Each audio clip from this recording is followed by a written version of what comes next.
week on the Small Church Media Podcast, we are getting back to the roots of the podcast. We're going to have 2 back-to-back short punch episodes that can be sure to help you drive better engagement on your social media posts going into 2023. But before we get into that, I want to remind you that this episode of the Small Church Media Podcast is sponsored by Tithely. And although we talked a lot about Tithely's online giving platform, I want to quickly talk about their church management software. With Christmas coming up and then the new year coming right down the pike, I hope you have a game plan on how you will be able to follow up with those people who walk into your church. With the church management software, you are able to put people into groups so that you can ensure that no one falls through the cracks as you follow up with them throughout the year. Check out Tithely's church-focused softwares by clicking the link in our show notes or typing in smallchurch.media/Tithely. So let's jump in. Today's conversation is part 1 of the 6 different social media post types that actually work. You ready? Let's get it.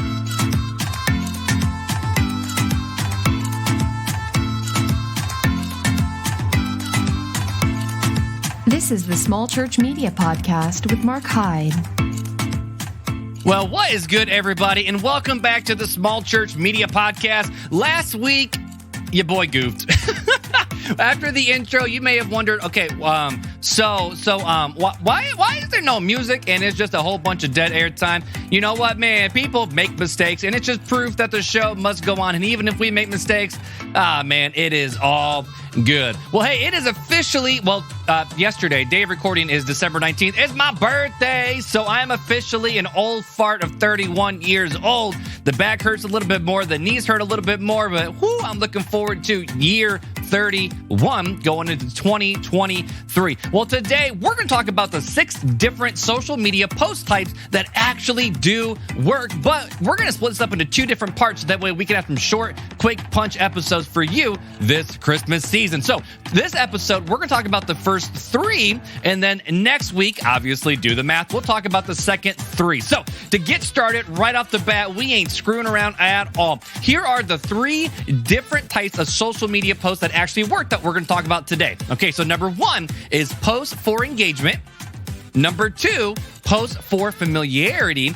And type number 3, post for ministry highlights. So with post for engagements, what types of posts are the actual types of posts that are for engagement? Well, a handful of years ago, Brady Shearer of Pro Church Tools came out with this idea for Facebook specifically, not all the other platforms, of, hey, Facebook just created this new color block technology where you can type in a status, put a color block behind that, and all of a sudden, you can just create a post that actually visually stops the scroll for people to actually engage with what you post. And over the last many years, marketers still use this all the time. In fact, in the Facebook group that I use for the other podcast that I run, Real Talk Christian Podcast, this is probably the primary type of post that I put, because as people are scrolling through their feeds, they can instantly see a color block just right in front of their face with some text on top of it. But what Brady Shearer was talking about with using these color blocks wasn't just to use it, willy-nilly however you want, but every single time you use one of these types of posts,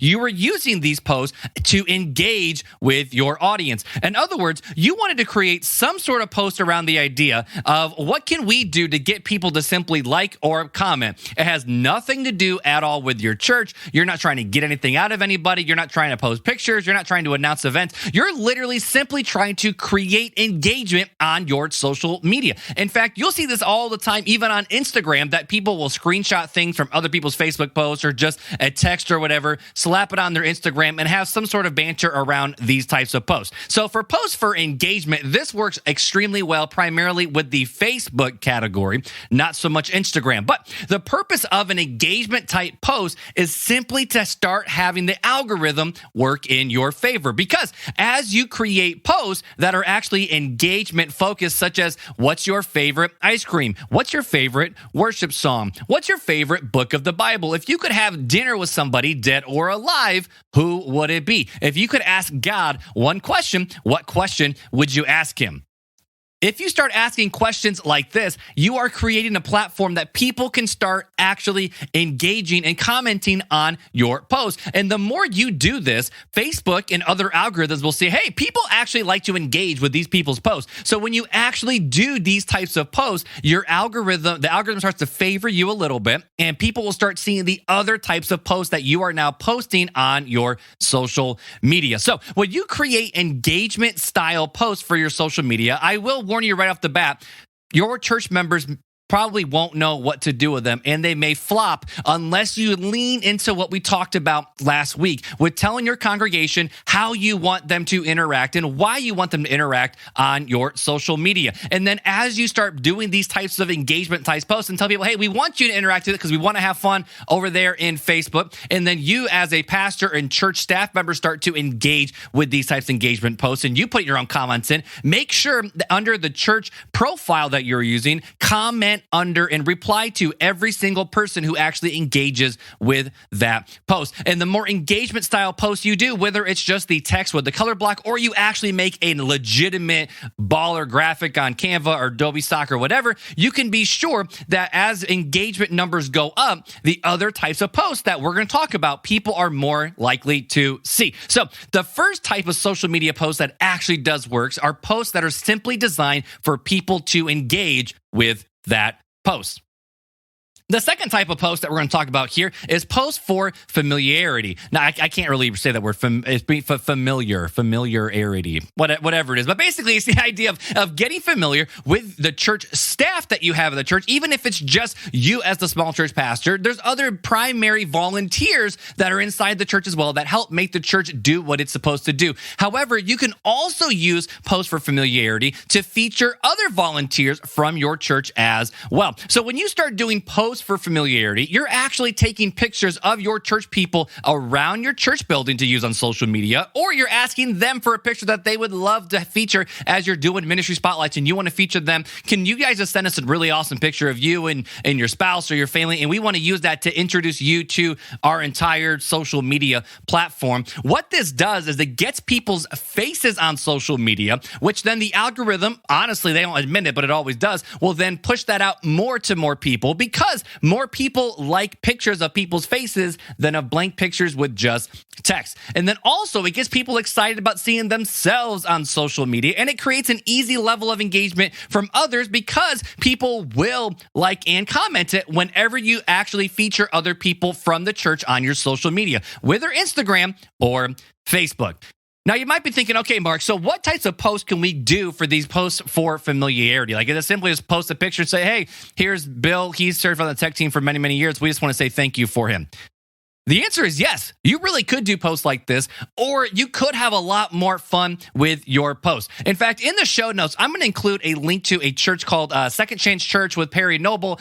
We ain't getting into about the whole what happened with Perry Noble back in the day, but his church, Second Chance Church, has an amazing Instagram account that features volunteers of the week. They used to do every single week. They might be doing a month now, but I'll include that link in the show note. But they have every single week a volunteer spotlight from someone in their church where they actually do a really, really quick interview with that volunteer of, hey, how long have you been in our church? How long have you been saved? Why do you serve in the area that you do? What is something you would want to tell somebody that's a little hesitant about serving in the same area that you are in? And just like that, you are creating an excitement on your social media because, again, you're showing people's faces of other people, so they're going to want to interact. And now other people are also going to interact with those posts. But you can also do fun quiz type things with your staff members or volunteers as well, like 2 truths and a lie.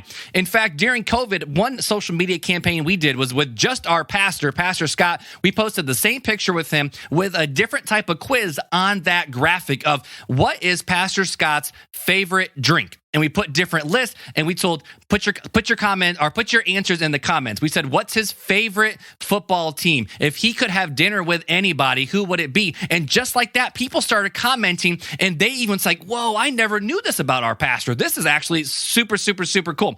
And another idea that you can do, I know I'm going really fast because I was trying to keep under 10 minutes, and it ain't going to happen today. But another thing you can do is also post a staff member picture of them as a kid. Now that gets a lot of fun and say, hey, which staff member is this? And it's just like a little baby photo or photo when they were 2 or 3, and just see if people can comment on who the right staff member is for that picture. Again, with the post for familiarity, what we're trying to do is to introduce the people inside of your church to your social media platform. So that way, people around your church can get to know each other a little bit more. You're creating more of a social engagement level content for your social media, which the algorithm loves to see. And then when a visitor lands on your social media, this is where it gets big. They can already scroll through your church social media and say, whoa, this is different than any other church because I feel like I've already met a handful of people and I haven't even walked through the door yet. So when you start creating posts for familiarity, it's not just for engagement, although it is for that. It's not just for your own church members, but it's also for people who are looking at your church online to see if they want to come and visit your church. And then the third different type of post that we're going to talk about today is posts for ministry highlights. Now, I would say this is the type of post that probably most small churches actually do really, really well. As different ministries are happening in the church, you just take quick pictures of people in Bible study or at senior lunch or in this Bible club or in student ministry or in Kidmin Land or the sermon preaching or people behind the scenes on the tech department or ushers or greeters. But basically, you can take pictures of all different facets of ministry life because at the end of the day, the church isn't just a Sunday morning worship service or worship experience, whatever you call it, but every single ministry is a part of the church. And then when you do these types of posts, when you do ministry highlights, don't just simply say, hey, we had a great Bible study. No.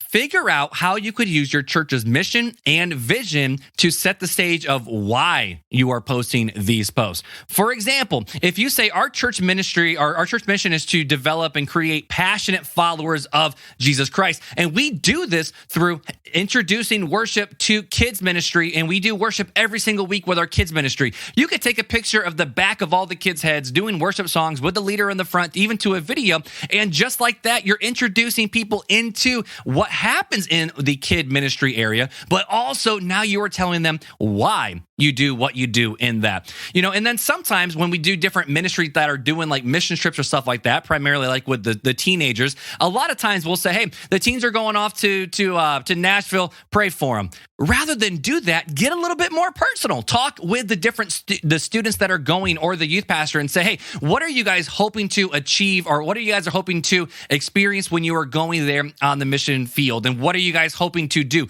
Who are you working with? And actually post pictures of the people that you interviewed, or even when they get back, this is when it gets really good, start doing little mini interviews with each one of these teenagers that went on the mission trip. Take a picture of them in the church and just say, hey, this is Maddie. She's a sophomore at this high school. She went on the mission trip and here's what she had to say about it. And boom, you have an amazing social media post where you are actually highlighting the student ministry and what they were able to accomplish. And again, you're putting people's faces on social media. So when we look at these first 3 out of the 6 different social media post types, you'll see that 2 out of the 3 focus on people's faces. And that's one tip I want to give you ending this episode is the more posts that you can do that include people's faces on your social media, the better engagement rate you will have. Because again, remember, we talked about the truth about social media and why most social media posts fail. And part of it is because we're on a pay-to-play platform. And all of a sudden, only 1 or 2% of your followers will actually see your post. But I can guarantee you that if you start including people's faces and their stories and their testimonies and try to create engagement type posts with people, you can see your engagement numbers start to slowly climb. But I want to lean into what we talked about at the end of last week's episode about why most social media posts fail. And that's because your church members don't know what to do when you post. I want to challenge you and encourage you that on Sundays, I want to say, hey, we're having a whole lot of fun over in Facebook and kind of playing a lot of get to know you type games, icebreaker games. I want to challenge you guys to go over there and interact on Facebook and comment on Instagram. And here's why. And then you can tell people it actually lets other people start seeing your post. But if you guys also do your due diligence as small church pastors and communicators to post the right types of content where you're including people's faces and story and getting other people involved, you can start to see your engagement numbers go up. Just as a word of encouragement, there's on my own personal Marc Creative Facebook page, I've been trying this as well. A lot of times I do little highlights of different websites I've built or church ministry platforms I've built. But lately, I've been trying to just lean into pictures of just me and the kids. And every single time I do that, the engagement rates go through the roof. I mean, we're talking 10 to 20% of my followers actually engage with my post. And I want to challenge you as well to do that. Lean again. I'm literally just going to, what's the word I'm looking for? I don't want to say beat a dead horse to death because that's kind of rude, but that's kind of what the just terminology is. Just hitting the same drum over and over and over. But create posts that cause people to engage, get familiar with the idea of sharing people's faces so you can help them become familiar with your church, as well as also just post different ministry highlights. Come back next week, and we're going to talk about the other 3 different posts that maybe can help you boost social, not boost your engagement levels, but help set the stage for when visitors come to your church, what they can know and expect out of your church. Well, guys, that's it for another episode of the Small Church Media Podcast. We didn't land the plane super well with coming out of this episode going into the next one, but that is okay. Forgive me for that. I just want to encourage you guys, head over to the free resource library at smallchurch.media where you can download the free downloadable website audit that you could just download and go through 4 fast, really tests and just see how your website is doing online with both the digital aspect as well as people interacting with it. You can also sign up for the free mini course that I walk you through about how to make 3 different 3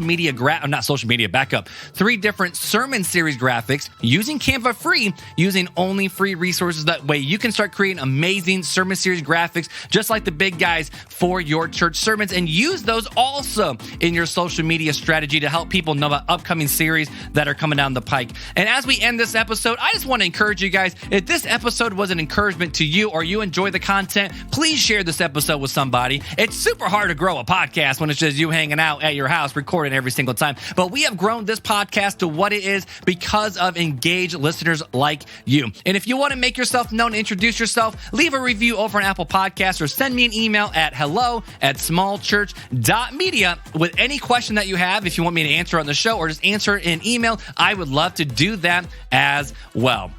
Well, guys, come back next week, same time, same place to talk about part 2 of the 6 different social media post types that actually work. But until then, I hope you have a great week, and we'll see you next time on the Small Church Media Podcast. The Small Church Media Podcast is a part of Marc Creative.